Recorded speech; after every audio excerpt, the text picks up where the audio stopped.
The Thoroughbred is a magnificent animal, bred for speed, bred to compete, the sport of kings. Wow, West Coast has it by 6. It's the all-new Let's Go Racing from Parks Casino and Racetrack. It's action-packed and fun for the entire family. 3 of them are right together with 1 furlong to go. Let's Go Racing is brought to you by the Pennsylvania Thoroughbred Horsemen's Association. It's fun to see them run. Welcome to Let's Go Racing. I'm Danny Gibson and I'm here with Dick Girardi. We're coming to you from our Parks Racing studio. Great show today. Trainer Tim Shaw from Parks takes on the Jersey Girl Handicap, and Butch Reed has his top filly Morning Matcha in the prestigious Del Cap at Delaware Park, and 3-year-olds compete in various derbies around the country. And of course, our man Harry Weiner trains the hottest turf horse at Parks, Tough Tickets, who just broke the track record. So we have a lot of great stuff for you today, and it's been a good weekend in racing. It was good for you. No question. It was good action everywhere, Danny. Derbies all over the place as we're getting into the mid part. Saratoga's now open. Del Mar's about to open, and our big park September is coming up. Late August, closed for a couple of weeks in August, then we'll get ready for the big run from late August right through September into October. We are in the full thrust of summer horse racing, and it feels good. And let's get to some Parks racing, because the other tracks don't get to have all the fun. We have fun here. Right. Let's get to the local race. It's Monday's 9th race. This was a solid Pennsylvania bred allowance race for fillies and mares. 6 furlongs is the distance. $50,000, good purse, and our favorite is Our Uptown Girl for trainer Ed Coletti. Yeah, it was interesting. She was 2-1 when they were in the gate, Danny. They came out, she got back down to even money. And the whole time, Don't Look Back at All was the favorite at like 4-5, and then drifted up to 5-2 as the horses came out of the gate. Yeah, a name we don't get to see at Parks a whole lot, but when he does, Christophe Clement means business. It's pretty good. Here's the call of the local race of the week. Don't Look Back at All with that big blaze. She puts her head in front through an opening quarter, 22-1. Don't Look Back at All on the front end. She now has half a length over Hunting Coco. In third, Denali Ray beginning to move up on the outside. Our Uptown Girl, she has some momentum. Nothing yet from Dancing on My Own, then She Talks Too Much. And at the back, Jezebel Jade. Don't Look Back at All in command. Hunting Coco after pressing the pace. She's dropping back pretty quickly. Don't Look Back at All. Denali Ray in second to the outside. Our Uptown Girl after that big bid. She Talks Too Much, trying to make up some ground at the top of the stretch. Don't Look Back at All and Ruben Silvera, they have the lead. Dancing on My Own, trying to make up some ground. Denali Ray, long shot, is hanging tough. Our Uptown Girl on the outside. She Talks Too Much, but they all have to get to Don't Look Back at All on the outside. She Talks Too Much, the main danger, but Don't Look Back at All on the rail. She's your winner. And Don't Look Back at All didn't, and got the win with jockey Ruben Silvera.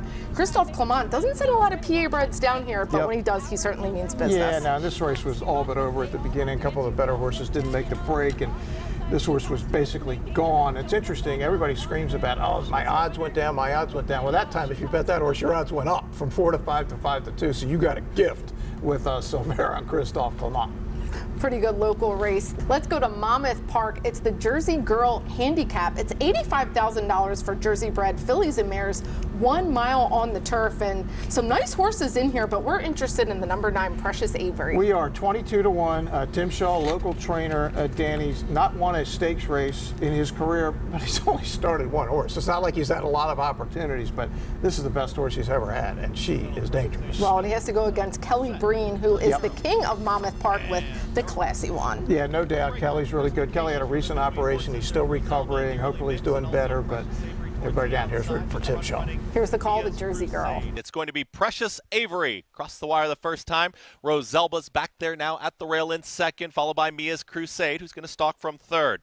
Also following them, here comes Perspicacious, who broke on top, is now in the 4th position with Bramble Bay saving ground to the inside. Just got passed to the outside by Riding Pretty, who now secures the 5th spot. Further back in the field comes Her Name is Lola, and Beach Days, and the red cap is a touch wide as they move to the backstretch. Then comes Te Amo. The 2 trailers, the Classy 1 and Caliente Rum. Precious Avery at 22-1 has got the lead, is up by a full length and a half. Right to the outside is Mia's Crusade and Roselba. They're still second and third as they approach a half mile left to go. Following them is Perspicacious, is in the 4th position with Riding Pretty. Bramble Bay is looking for a way out here, is saving ground to the inside, nowhere to go right now. Her Name is Lola, keeping that rival hemmed in. Beach Days is called upon, is up on the far outside. From the back trying to rally on comes down towards the inside. Te Amo is back there with the Classy 1, and Caliente Rum is still the trailer. Precious Avery now kicks for home, 50-1 for that half-mile time. A quarter-mile left to go. It's still Precious Avery in front. Riding Pretty is ready to pounce. Mia's Crusade is right there. The rail is open for Roselba if good enough. Precious Avery is trying to gut it out for a final furlong. Here comes Bramble Bay, who's rallying on as well. 5 across the course here in the Jersey Girl. Bramble Bay is catching Precious Avery. Precious Avery's still there. Precious Avery needs a line. It's going to be tied. Photo! Precious Avery and jockey Sylvester Gonzalez get the win. There is so much to say about this filly. She is extremely versatile, and I talked to winning trainer Tim Shaw. He doesn't know what she wants to do. Do I put her in a dirt sprint for Jersey breds? Do I put her against 3-year-olds on the turf? They don't know what she wants to do. What a good problem to have. No question. Like you said, Danny, dirt, turf, short, long. So any Jersey bred race for fillies, she's going to be in it, and she's going to be 22-1 the next time. What was fascinating about this, you watched the horse on the inside late, and she got passed. Precious Avery got passed and then came again to win it. And that was start number 1337 in Tim Shaw's career. Congratulations, a stakes win. As far as I can tell, he's 1 for 2 in stakes. That's 50%. Pretty good. Pretty good. Here's more with the winning trainer. You know, we believed in her. She's done everything we've asked. She's won short on the turf, short in the slop, long on the dirt, long on the turf. So she's pretty tough, and we can see as she's been developing. I've been really happy with what I'm seeing. But every time you race, you know, you go into deeper water and you find out if you can swim or not, and it looks like she can swim. Absolutely. She seems like a very versatile, progressive type of filly. Tell me, how was your heart rate at the top of the lane when they let her get away with those pedestrian fractions early? I didn't watch at the top of the lane. I was just pacing back and forth trying to breathe, and I would listen to Chris Griffin, and I'd say, okay, he's still calling my name, and I would peek. And originally, we had thought we lost. And I looked at everyone, and they were saying, oh, that was so close, so close. And then I watched the replay, and I said, I'm not really so sure about that. And then everyone started screaming. So it was an odd thing. We weren't sure we won, but we did. Really excited for owners Bo and Stella Smith. I talked to Bo Smith here at the track. He waited a long time to have a horse like this, and he said this is why he gets up every day. Just really excited for them. And Tim said they are the most incredible owners, and he feels really lucky to have them. Yeah, great interview in the winner's circle. Tim, I mean, he had fun with it, as they should have. And I think they're going to be back at Monmouth Park a few more times this summer. And we'll see him here too after Monmouth is over. But whack up those Jersey bred wins while you can. Yeah, there's nothing Precious Avery can't do. Look forward to see what she's going to do next, sprint or long, turf or dirt. Well, we're going to head to our first break, but we have a great feature on tough tickets and some national races all on the other side.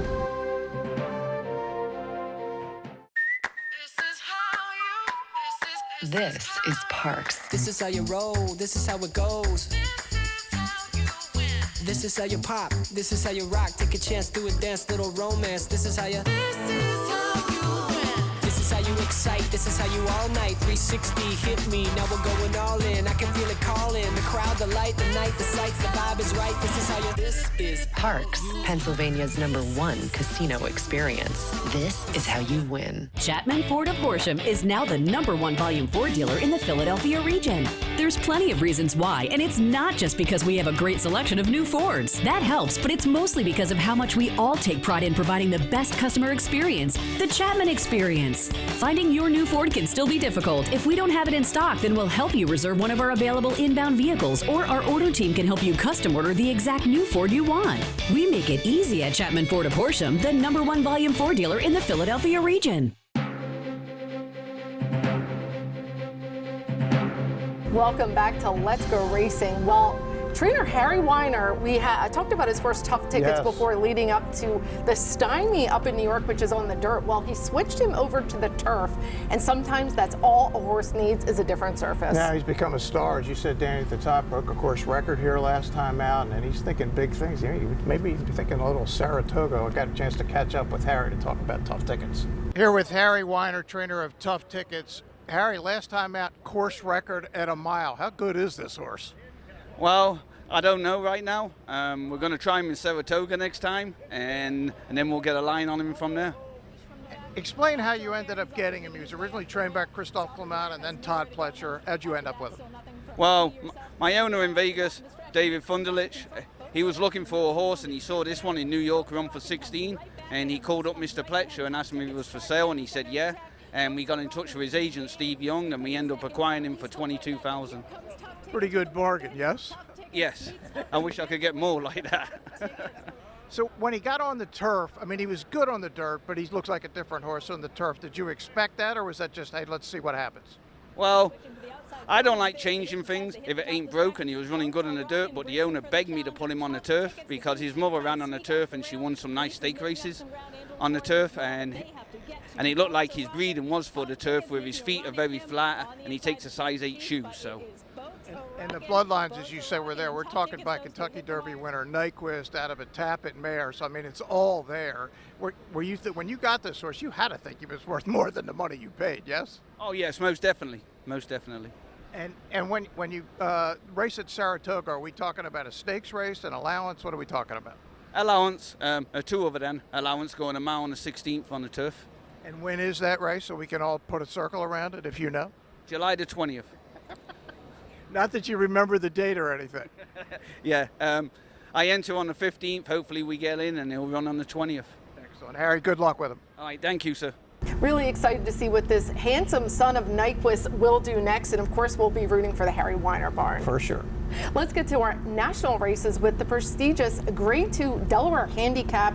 This is for fillies and mares, $500,000 a person, a different distance this year. Yeah, a mile and 3/16. It's traditionally always been a mile and a quarter, but they shortened it up a touch. But the same heavyweights from out of town are here. Brad Cox and Todd Pletcher, the big favorite, Idiomatic. Got a great record. Florent Giroux coming in to ride for Cox. And Todd Pletcher's trying to win Delcap number 5, Danny, with Classy Edition. And the hometown kid lives right around the corner, Kendrick Carmouche, to ride. And of course, we're going to be rooting for Morning Matcha for trainer Butch Reed, Paco Lopez aboard, and really excited about this year's Delaware Handicap. Here's the call. And it's Classy Edition, left isolated in front and shows the way by 1, but goes very wide. Battle Bling takes full advantage of that and sneaks through the inside to confront Classy Edition, midpoint of the first turn run. Royal Take Charge is 2 lengths off the speed and is on hold in the 2 path, and Idiomatic now is in front of 2, which includes Game Stonks, and Morty Matcha saves a lot of ground with 6 furlongs to go in the 86 Delaware Handicap. So Classy Edition now pokes that neck back in front, and Battle Bling is right there trying to counter his attack in second, and they are about 4 lengths clear. Royal Take Charge is ready to be passed by Idiomatic, who's on the hunt. Game Stonks gets a couple of pops of the crop, and Morty Matcha hasn't moved a muscle yet. There's 4 furlongs to go. Classy Edition trying to see this through. Battle Bling has been the shadow, and Idiomatic is creeping closer now with 3 furlongs to go. Royal Take Charge comes under a ride. Morty Matcha needs to do better. Game Stonks is dropped to the tail. Now it starts to quicken, and Idiomatic takes the fight to Classy Edition, and these are the 2 principals as Royal Take Charge gives up third to Morning Matcha as they turn to the top of the stretch. It's Classy Edition running a huge race today. Idiomatic is right there and now takes a nose in front inside the final furlong in the Delcap, and Idiomatic inching away. Classy Edition battles back with everything she has. It's still Classy Edition, Idiomatic, Classy Edition, Idiomatic got it! And Idiomatic got the win, and she showed her class, overcoming a terrible start. Yeah, she looked like she had no chance after the start. I mean, she's a confirmed front runner, or at least on the pace. But Florent Giroux did what smart jockeys do when that happens: just chill out, enjoy life. And here she comes, right? And she's making this big run. She looked like she's going to win easy. But Kendrick said, I don't think so. Classy Edition really dug in. I was rooting for Kendrick. It would have been so cool. I'm sure his family was probably there, but he does live right around the corner. I texted him after the race and said, there's a Delcap with your name on it. But unfortunately, it wasn't this one. Idiomatic up. And local Morning Matcha, she never really ran like she has in other races, Danny. She did finish 3rd, but she's better than that. Yeah. Well, hopefully trainer Butch Reed can regroup. Congratulations to Idiomatic and for the Brad Cox barn and his son Blake Cox there holding down the fort for the Cox barn. Well, let's get to Belmont Park. It's the Grade 1 Belmont Derby Invitational on the turf. Big pot too, $750,000. This is for 3-year-olds going a mile and a quarter, and the Foxes is our favorite. Yeah, the money came pouring in late on this horse. Danny most recently ran in the Epsom Derby, the English Derby, finished behind Auguste Rodin, who is the top 3-year-old over there, won the Irish Derby after that, was pretty well beaten, but that means nothing. When they come over to America, they're hard to beat, these horses coming from England and Ireland. And USA has Todd Pletcher with the second choice, Farbridge. Yeah, and Farbridge had 2 difficult trips right in a row, and Jose Ortiz has been riding better than anybody. He's going for the riding title up there. Danny, I really liked Farbridge in this race. Here's the call of the Belmont Derby. Opening quarter went in 23-3, and it is a long shot Mondego who leads here by a little more than a length, with Silver Knot and Wizard of Westwood right together, second and third. Mendelssohn's March has moved to the outside, running in fourth. As they race up the backstretch, it is Mondego with the lead. Silver Knot, Wizard of Westwood right together. Bapio is next in fourth. Mendelssohn's March on the inside in fifth. Then Kalik in sixth, followed by Farbridge in seventh. Redistricting is in eighth. Then comes Cyber Ninja. The Foxes has one horse beaten at this point, and that is Web Slinger. 3/4 up in 1:14-4. So it is Mondego, challenged now by Silver Knot. Silver Knot and Mondego, they are right together, and they've opened up almost 3 lengths now on the rest of the field. On the inside is Mendelssohn's March coming on now to grab third. Wizard of Westwood is next. Then comes Bapi O. On the far outside is Web Slinger, who's gaining some ground. The field is in the stretch. It is Mondego and Silver Knot, with Farbridge gaining ground now from third. The Foxes is putting in a late run, but there's only a 16th to the finish. Here is Farbridge now to take over the lead. The Foxes still coming on, but it is Farbridge. And Dick's choice, Farbridge, gets the win for the home team. Todd Pletcher, Jose Ortiz, who had 4 wins on the card that day. That is unbelievable. Yeah, it drifted up to 3-1. My man Mike Welsh, and anybody gets DRF, his workout reports are phenomenal. He had great calls on Farbridge. I liked him anyway off the tape. You get Todd Pletcher, and you get a hot rider who's just, everything is going right. And if you watch Farbridge coming around the far turn, Jose got him right to the rail, ducked in. That's when I said, I think we're in good shape here. Farbridge just up in time at 3-1. Well, let's stick with Belmont Park. It's the Grade 2 Suburban Stakes going 1.25 miles. This is on the dirt track. $350,000 is the purse, and Charge It, a name we all know and love, is our heavy favorite. Yeah, this is a nice horse in a lot of places, but a really good horse at Belmont Park. It's where he won the Dwyer by 23 lengths last year. And Danny, this could not be a better setup. There's no speed. There's really not much talent here. It's the weakest Suburban I can ever remember. Charge It is kind of a bargain on paper at 3-5. Do we even talk about the other horses? They got no chance. Here's the call of the Suburban. So it's Red Run and Charge It right together. Charge It pokes ahead in front. Red Run down at the rail, runs in second. Then it is Tonal Impact and Unbridled Bomber. Their heads apart, third and fourth. Clapton is at the back. The opening quarter mile went in 24 2/5 seconds. Charge It is the leader here by 1.25 lengths. Red Run down at the rail.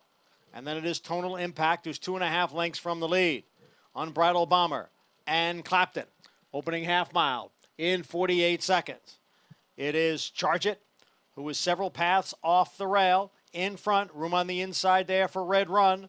Charge It maintaining the lead. Red Run in second. And at the back, the trio of Clapton, Unbridled Bomber, and Tonal Impact. Charge It takes the field into the far turn. It's Charge It now by 2 lengths. Clapton is moving up on the outside of Red Run. Then Unbridled Bomber. Tonal Impact is now back in fifth and has dropped 7 lengths off the lead. Charge It in front by 2.5 lengths. Ran 3/4 in 1:11-4. It is Charge It in control as they come for the top of the stretch. Charge It by 3. Clapton runs in second. Then Red Run, Unbridled Bomber, and Tonal Impact. Charge It in the stretch with the lead. Charge It now by 4.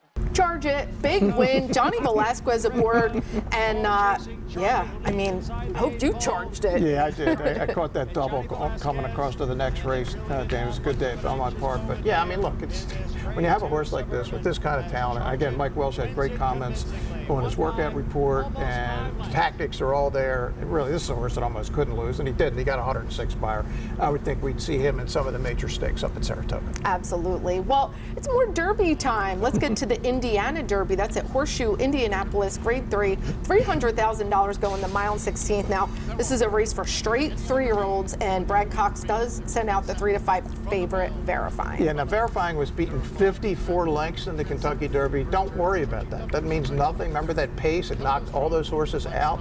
All the horses that are coming back to run out of the Derby that are winning Ohio Derby and Matt Win, and they're running everywhere. So Verifying should be the favorite, and it ran really good in the Matt Win, right behind Disarm. And the horse I liked, Raise Cane, is our second choice for Ben Colbrick. He was the first trainer that had Nix go before transferring to the Brad Cox barn. So Indeed. Ben Colbrick gets some nice horses. And he had a bit of a middle move in the Kentucky Derby. Remember, he won the Gotham at a huge price at 23 to 1. So it's not a horse not without some talent. Here's the Indiana Derby. The quarter for Transect. The 10 to 1 target for Verifying. 24.19 seconds. Transect with a half mile to go in the Indiana Derby. Verifying stays close to Transect. In the meantime, Cagliostro comes up the rail there for Edgar Morales with Alex Achard, Georgie W. in this leading quartet. Race Cane is 5th, and they have 3 furlongs to go and still to catch Transect. But Verifying is starting his move, and right with Verifying is Georgie W. Then comes on the stage, and Hay Strike is well back, being asked to pick up by Brian Hernandez Jr. It's Verifying. Verifying confronted by Georgie W., who's coming with a bid, and Race Cane now picking up on the far outside. They've straightened away after 3 quarters in 1 minute 12.83 seconds. Verifying Transect. Cagliostro was angled out to a clear path, and charging as Raise Cane. Georgie W.'s bid is flattened out. It's Verifying. Charging as Raise Cane on the outside. Raise Cane and Verifying. Verifying digs in. Verifying on the wire in the Indiana Derby with Raise Cane. Photo finish. Verifying gets the win. He had to work for it, but really cool, nice win for a local rider, Marcelino Pedroza. Good to see him get the win because he's a local rider there. Yeah, for sure. He's done a lot of good at Indiana through the years, and look, this horse was life and death to win this race, Danny, after a pretty easy trip. And Brad Cox is nothing if not realistic. Somebody said, well, what's next? He said, we're going shorter. Yep. Smart guy. Won a Derby, and he said, we're not going to Saratoga with this horse to try to win the Jim Dandy or go to the Haskells. And Raise Cane, I thought, under the circumstances, really ran well.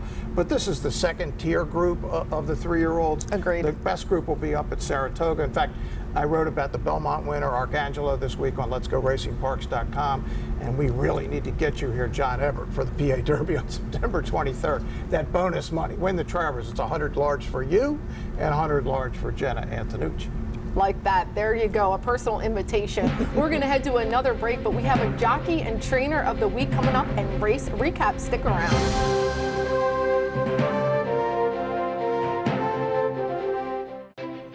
Turning for Home is a nonprofit that has provided nearly 2,800 former racehorses with a safe retirement. The program was created through the foresight of the Pennsylvania Thoroughbred Horsemen's Association. We all love animals, and to give back to something that helps us so much, it's a great thing. Responding to the need for a better system that addressed the uncertain future for the retiring equine population at Parks Racing, the PTHA rallied horsemen to support the program. These horses can do anything from hunter jumpers to Western to therapeutic riding. Turning for Home became the first on-track retirement program at a year-round racetrack.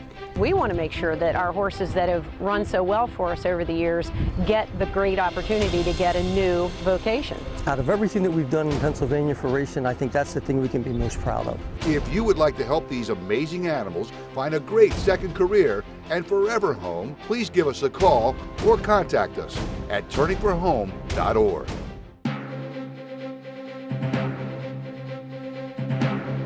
Welcome back to Let's Go Racing. Our Jockey and Trainer of the Week is brought to you by Turning for Home, our proud racehorse retirement program. Jockey of the Week, Sylvester Gonzalez, who won aboard Precious Avery for Tim Shaw. Great ride. No question. Got to give it to Sylvester, and it was a great ride. And again, he came again at the wire to get it done. And congratulations to Lou Linder, Trainer of the Week. He hit career win 600. That's a big one. Yeah, and 601 if they ever give him a win last year in the Parks Dirt Mile, which eventually I think he's going to get. We have some trainers coming up on some big career milestones. Yeah, John Service is closing on 2,000. Jamie Nuss closing on 4,000. That's some big ones. So we'll be doing the countdown. Let's get to race recap. It's the Indiana Oaks. This is a Grade 3, $300,000 or $200,000 going a mile and 16, 3-year-old fillies, and of course we have our eye on Defining Purpose. Right. One of the owners, original owners, was from Delaware. We had him on the show a while back. Since been privately sold, but Defining Purpose, the 5, the perfect trip.